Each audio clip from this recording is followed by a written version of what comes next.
Bonjour à tous. Bonjour à toutes. Bienvenue dans cette vidéo dans laquelle nous allons vous parler d'un nouvel outil à intégrer peut-être dans vos méthodes de coaching, le miroir.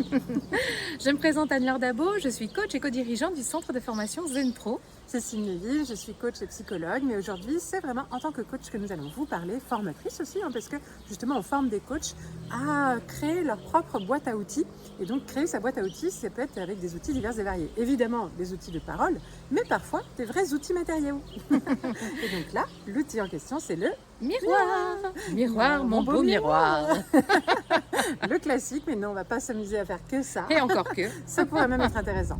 Bref, comment est-ce qu'on peut utiliser un miroir en outil de coaching?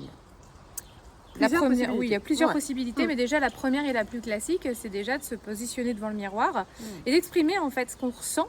Déjà, on peut observer aussi la personne, la manière dont elle se tient face au miroir. Est-ce que c'est quelque chose qui passe? Est-ce que c'est difficile? Est-ce que c'est pas agréable pour la personne? Il y a plein de choses. Et à partir de là, on va explorer ce qui se passe pour la personne d'être face au miroir. Donc on est à la fois sur quelque chose d'assez mental et en même temps on est aussi très à l'écoute de son corps, de ce qui se passe à l'intérieur et on est rattaché aussi au cœur. T'as raison. Donc là on a le corps, cœur, esprit. Exactement. Et donc là l'idée c'est peut-être au départ dans un premier temps de la laisser en silence, s'auto-observer dans le miroir. La personne se regarde et voit ce qui se passe en elle. Et des fois je vous assure il y a des émotions, ça monte, les gens se mettent tout rouges, se mettent à pleurer ou n'arrivent pas à regarder, se reculent ou ont des... Et donc là voilà, de les faire verbaliser leur propre réaction et qu'est-ce qui se passe et exprimer ce qui se passe, même pour eux c'est parfois surprenant. Ça c'est déjà une première approche qui est intéressante pour selon évidemment l'objectif, on va pas faire ça sans but, mais si ça s'intègre dans une dynamique de regard des autres, image de soi, etc., ça peut être très intéressant. Mais si c'est aussi pour parler en public, pour assumer son leadership, etc., ça peut être intéressant. Donc voilà, ça c'est déjà une première façon de travailler, simplement l'auto-observation de soi face au miroir et en discuter derrière. Après on peut aller plus loin, niveau 2. Et d'ailleurs, je reviens quand même, je rebondis, parce qu'en termes de symptômes, moi j'ai quand même eu, au départ de ma carrière, j'étais plutôt axée sur l'image, donc je fais du coaching en image, et j'ai eu une femme un jour qui du coup, face au miroir, s'est sentie très mal à l'aise, ça je le percevais dès le départ, mais ça a été beaucoup plus loin, c'est que d'un coup elle me dit, écoutez, je suis désolée, je suis obligée de partir de la séance, je suis prise d'une crise de cystite, j'avais jamais vu ça, et du coup, ça a été intéressant d'en discuter. Bien sûr, sur la séance d'après, on en a beaucoup parlé pour essayer de comprendre en fait ce qui s'était joué en elle.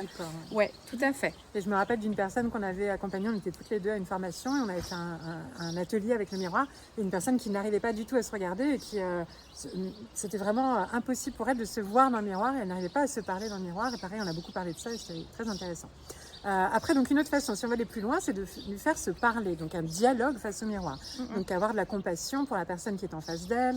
Ça peut être lui faire parler à différents niveaux de sa vie. Par exemple, là, si tu étais dans la peau d'une enfant, qu'est-ce que tu dirais à cette personne, à la personne que tu vois dans le miroir? On l'a fait se dissocier. Donc avec le miroir, on peut utiliser la dissociation. Si tu étais une maman, qu'est-ce que tu dirais à cette personne? La maman de cette personne, qu'est-ce que tu lui dirais? Si tu étais une personne très sage, très confiante, qu'est-ce que tu lui dirais? On peut s'imaginer plein de choses, un dialogue intérieur. En fait. Voilà, plein de postures. Et qu'est-ce qu'on lui dirait? Et qu'est-ce qu'elle te répondrait? On peut jouer sur le vrai dialogue. Et donc, c'est vraiment intéressant aussi là, tout ce qui peut se passer dans ces moments-là parce que la personne se donne elle-même des messages dont elle a besoin sans que nous, on puisse avoir ne serait-ce qu'aucune idée de ce qu'elle pourrait dire en fait. Donc, ça lui appartient complètement. On peut amener aussi la personne à s'observer en fait. Elle va parler par exemple. On lui pose des questions de coaching traditionnel. Exactement. Et elle, sa mission, c'est de s'observer pendant qu'elle parle. Donc observer tous les micro-expressions, les gestes, les postures. Quand elle va croiser, foncer, se reculer, voilà, tous les gestes, tout le langage non verbal, d'apprendre à comprendre tout ce qu'elle transmet comme information dans son langage non verbal, alors qu'on est en train de lui poser des questions sur tiens, est-ce que tu pourrais me décrire cette situation, ou est-ce que vous pourriez me parler de ce problème, de cette solution, etc. Et là, en fait, le fait de se voir en train de parler, là aussi, il se passe des choses. Oh, je pensais pas que j'étais aussi nanana, et de prendre conscience de ça, on réalise qu'on comprend mieux parfois ce qui peut se passer dans la communication, dans notre vie au quotidien. Donc c'est aussi hyper intéressant par rapport à ça. Notamment si vous voulez travailler avec la personne sur sa relation de couple, là encore, thérapie de couple, c'est hyper intéressant aussi de les faire parler à l'autre comme si elle parlait à l'autre, mais de se voir comment elle est physiquement quand elle parle à l'autre et de comprendre que, ah oui, je comprends quand elle me dit que je suis fermée quand je parle. Donc, voilà, des fois on ne se rend pas compte de nos propres expressions. Exactement. On a aussi l'autosuggestion, hein, c'est de se regarder dans le miroir et puis de se dire, se répéter des phrases positives et faire des ancrages finalement en se regardant. Ouais. C'est ça. Et donc là aussi d'être à l'écoute, à la fois de tester des affirmations et d'être à l'écoute de ce qui se passe dans notre corps et de ce qui se passe quand on se regarde. Ça doit pas être juste, le but c'est pas juste je répète des affirmations, c'est de voir ce qui se passe quand je répète des affirmations face au miroir. Ça peut être de la laisser aussi 3 minutes en silence face au miroir, ou avec une musique face au miroir. On peut lui faire une méditation guidée face à un miroir, une visualisation face à un miroir, etc., etc. On peut vraiment imaginer le miroir comme un outil complémentaire à un outil déjà existant au final. Donc, et ça donne vraiment une dimension complètement autre, parce que quand on se regarde droit dans les yeux, il y a quelque chose de très différent qui se passe. Il y a une connexion avec soi, en fait. Et donc ça donne une puissance et un niveau de profondeur encore très différent de tout ce qu'on peut faire dans d'autres exercices. C'est génial quand même dans le métier. Hein. Et on peut l'utiliser en groupe, bien évidemment, comme la plupart des outils de coaching, vous pouvez l'adapter. Nous, on a fait beaucoup de journées positives à une époque et on utilisait le miroir, l'exercice du miroir, où on invitait la personne à se parler face au miroir et les autres observaient autour et tout le monde était toujours très touché et ça les renvoyait à elles-mêmes. Il y avait beaucoup de bienveillance. Il y avait énormément de soutien et puis après, elles venaient se réconforter. Mais non, mais quelle qualité pourrais-tu dire de cette personne en face? La personne, des fois, n'en a pas. Et là, tu as tout le groupe qui arrive et qui dit mais si, tu peux lui dire ça. Et puis regarde, elle est comme ci, elle est comme ça. Et du coup, c'était très solidaire et très touchant. C'est toujours des moments très touchants. Donc voilà, un outil vraiment touchant à expérimenter, très profond, très efficace, à bien maîtriser évidemment, parce que ça touche justement bien en profondeur. Donc attention à bien maîtriser après l'accompagnement de la réaction émotionnelle possible. Voilà, un outil, le miroir, à adapter en fonction de vous et de votre public.